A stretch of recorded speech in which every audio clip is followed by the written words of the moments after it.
n'omuntu okukeera ku makya n'ogamba nti njagala kubeera bulungi.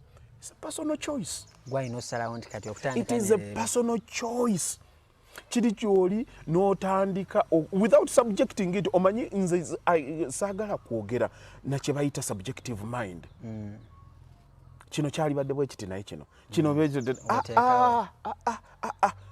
genda deliberately and seek for wisdom.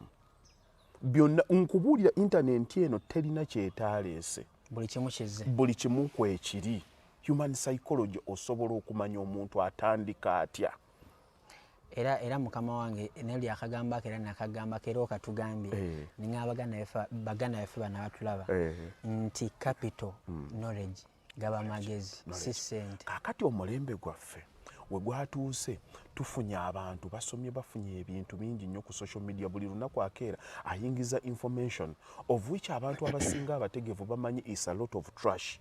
Kyetuteeka mu bwongo bwaffe nti tusoma tuwuliriza ebintu naye tetucross checking ani abitubuulira. Asinzidde ku ki, okumanya kwe kuvaawa, akola biki.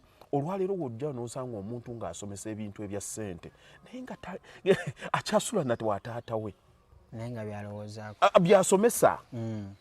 Asomesa abantu. Nze mbalabe ne ku TV kuno babuulirira abantu manyi toli mutwe toli mugavu oli n'abubuulira. But when you go back and you analyze, you see there is a difference between knowing and doing.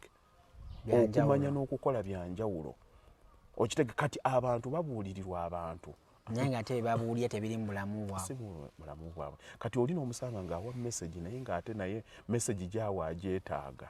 Kubanga waliwo abali ku social media okuboogera ne bagamba mabega waliwo gwe nasanga ng'ayogera ng'akomentinga ku vidiyo yo n'agamba Haji ono atuwa nnyo ideas ez'okukola n'okulaakulana lwakuba nti bo balina ssente balowooza bye bagenda okujja nga bakola ki. Nenzijukira ekigambo kye batugamba ku Afrikana nti osanga abantu nga bangi nga zo bawa amagezi ga ssente bazze okuwa amagezi bo nga beevuga ye nga ajjidde kagaali. Nentegera ekigambo kye watugamba ne kituukirira.